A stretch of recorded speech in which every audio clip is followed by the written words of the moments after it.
they have an insurance business. It was one of their main businesses for people who don't know. And someone came up and asked the question about nuclear weapons. And he said, you know, you've been covering all this insurance. What if nuclear war breaks out, especially with the new Russian-Ukraine situation? It makes it seem more likely now. And their answer is basically, yeah, the chance is real, but there's nothing we can do. But what's interesting is that they mentioned we actually came very close to one of those events before, which is the Cuban Missile Crisis. And I've heard of it, but I never looked into it. And then because they mentioned it, we came real close, it got me interested. I was like, how close do we come? And then went to YouTube and watched a 5-minute explanation video, and we came real close. It was crazy. Okay. Before this story, the scariest story I've ever heard was Chernobyl, which is a nuclear plant.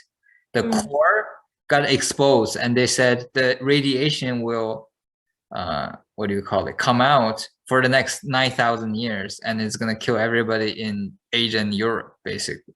And that was the scariest story I've ever heard. And after I hear this story, I'm like, this tops it. This is crazy.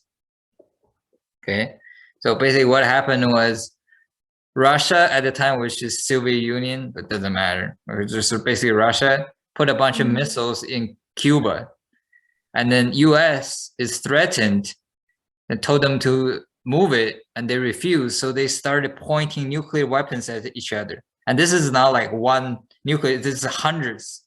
Russia got hundreds pointing at US, US has hundreds pointing at Russia. And it was very tense, and the nuclear war could have gone off any moment.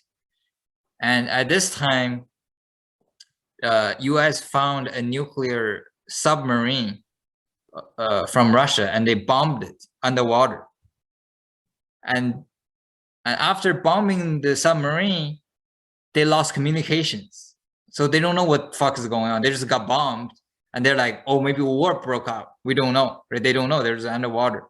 And they have a button, right, to push. If they push the button, it will send out nuclear weapons directly to US. So whether it succeeds or fails, the nuclear war will break out, everybody will die. And then on the submarine, there are 3 top, I don't know what you call them, executives or captains, whatever, right? There's 3 top people. And to prevent nuclear weapon gets launched too easily, there's a rule that all 3 of them have to agree to launch it unanimously. And 2 of them said yes, and only 1 person said no. And that's why they didn't send a nuclear weapon to US. That's the whole reason why all of us didn't die. All of us exist today because that decision that got made inside of that submarine. Wow. Like, imagine the pressure. The submarine is a Russian submarine. Everybody in it is Russian. And everybody, all the Russians are saying, yes, we pushed the button, and we lost communication. We don't know. US might have bombed the shit out of Russia right now, and we have a nuclear weapon. We decide to now use it. What the hell? You know, like, the worst comes to worst, we send a nuclear weapon to US. At least it's not us. You know, there's so much pressure, like, onto that one Russian guy. And as a Russian man, he decided to go against Russian people and, you know, defend peace. That was amazing. That was a round of applause. Standing ovation. Where is this guy? Who is he? What's his name? Yeah, there's a whole thing, like, documentary, and there's awards given to him, all of this, but I didn't know. Wow. Which is, you know, this split second thought. Like, can you imagine, like, have you had times where, you know, you had a stance, an opinion or whatever, and you got peer pressured into changing your mind? Imagine that shit happened. Woo! Woo! Yeah.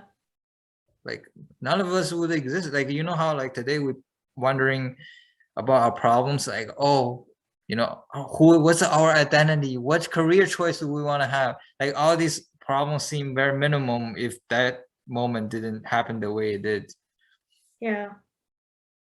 Einstein has a quote. He said, after they developed nuclear weapons, he said, I don't know how World War III will be fought, but I know how World War IV will be fought, with sticks and stones. Meaning World War III will be so crazy, it will wipe out our entire civilization, technology, everything. Like World War IV will be like, just like, what do you call it? Caveman, like basically. We just go Yeah. back to caveman times. It's so freaky. Yeah. That's like two things crazy about that. One is these like a little split second moments or split thought in a person's decision making could have impacted people, especially like us, like and like people coming up thousands of years. That's crazy. And the second crazy part is right now it's happening again. Russia is just threatening to launch a nuclear weapon again. And when does it end? Like, you know, people are gonna keep threatening it until one day it really goes off and fucking kills everybody.